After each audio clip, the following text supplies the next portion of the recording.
In today's episode, the Wagner Group revolt, the rebellion was inspired by the West. Kremlin propaganda exploits the issues of vulnerable social groups. Ukraine is on the verge of a food crisis due to poverty. Back from the dead, Kremlin propaganda has buried the commander-in-chief of the Ukrainian Armed Forces and the head of Ukrainian military intelligence. Our analytical team at Detector Media is on constant watch, tracking the spread of the boldest fakes from Kremlin propaganda. I'm Vadym Miskyi, and for the next 10 minutes I'll guide you through the key facts. Let's get started.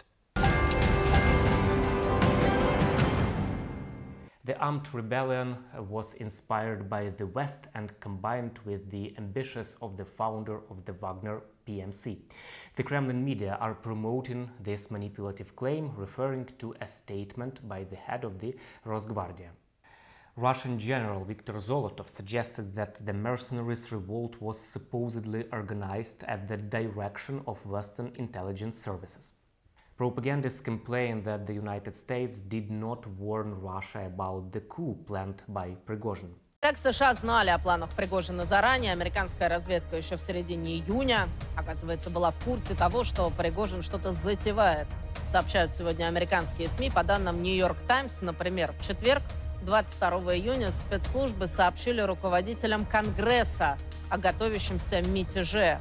The Russian dictator admitted that Wagner Group was completely funded by the state budget and had received more than $1 billion. Содержание всей группы «Вагнер» полностью обеспечивалось государством. Из Министерства обороны, из государственного бюджета мы полностью финансировали эту группу. Вот только с мая 22 года по май 23 на денежное содержание и стимулирующие выплаты государство заплатило компании «Вагнер» 86 миллиардов 262 миллиона рублей. The so-called peacemaker Lukashenko admitted that the consequences of the rebellion could have been severe. Мне докладывают, президент Путин хочет связаться, пожалуйста. Договорились в 9:30, что мы переговорим в любое удобное для него время. Когда в 10 он выступил, в 10:10 позвонил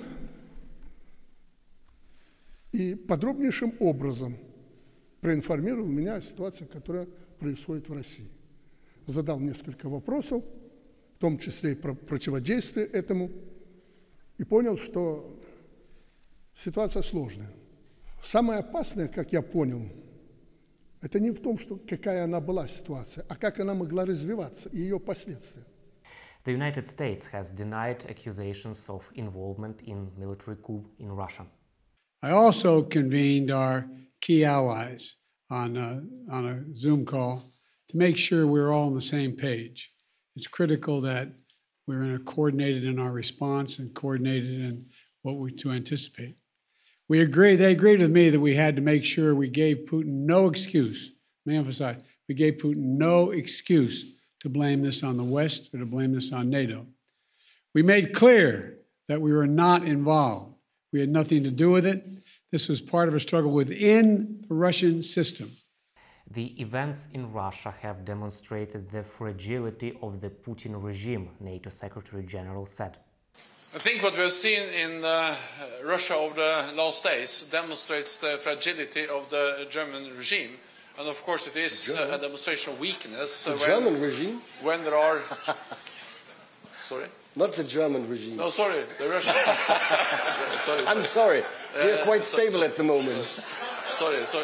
We see the weakness of the Russian regime, and it also demonstrates how difficult and dangerous it is for President Putin to be reliant on mercenaries. That has actually turned against him.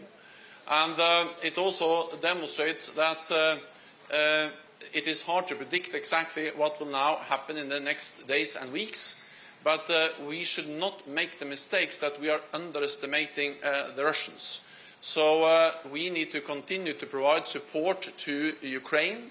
And that's exactly what NATO and NATO allies are doing with military support, but also support for the long term.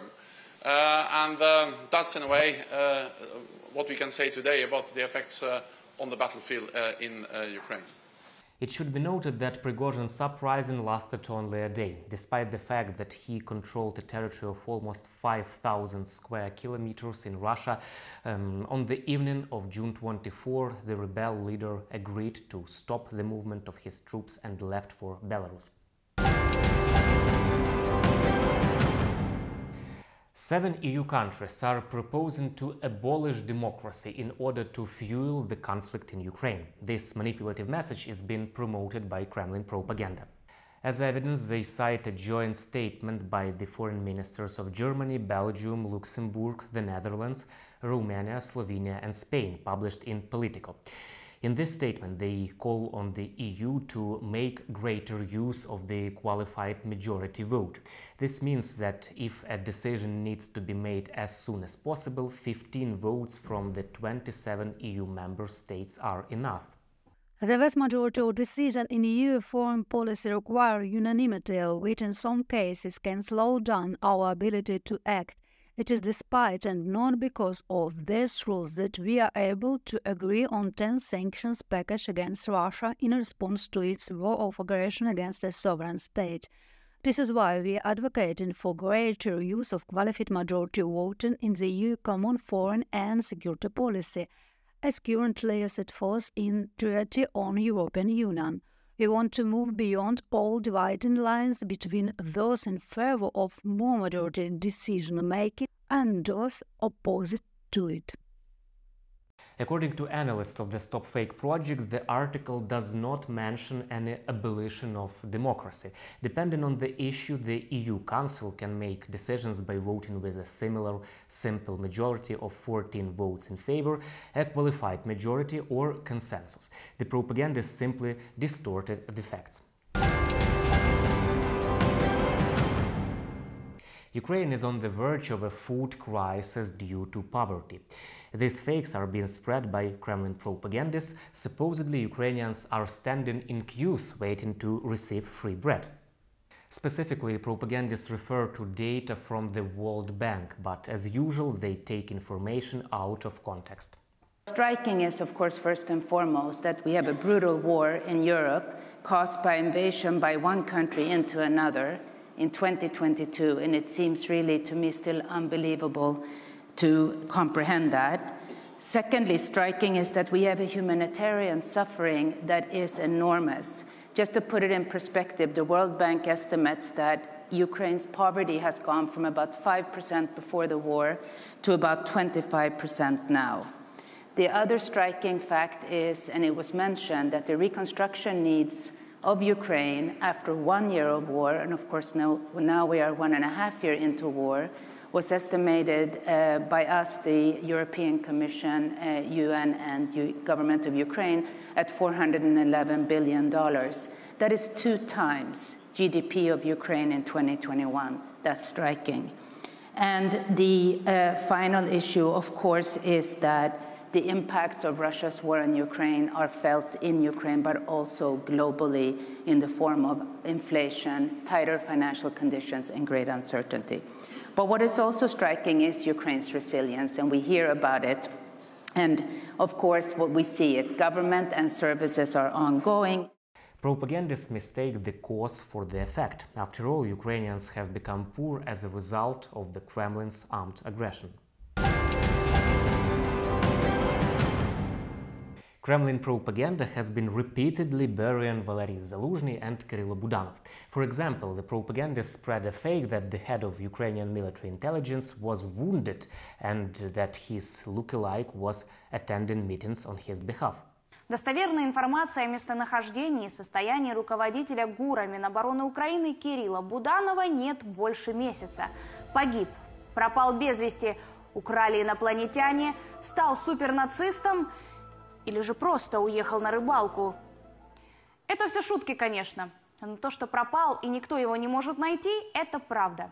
He was killed and then, according to the logic of propaganda, resurrected. Budanov trolled Russians over the fake news about his death. Я сприймаю це досить смішно, ну і реагую так само. Да? Ну, фейки на те і є фейки, що щоб викликати якусь певну реакцію у аудиторії, як то кажуть. Ну, але це досить, скажімо так, ну, недопрацьовані фейки, скажімо так. Ну, всі ж розуміли, що зі мною все нормально. Да? Всі ж, ну, ті люди, хто це робили.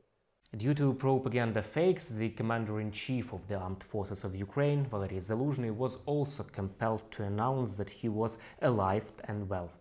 By Ukrainian tradition, if a person is pronounced dead before their time, it means that they will live a very long life. So be it. Ukraine will win.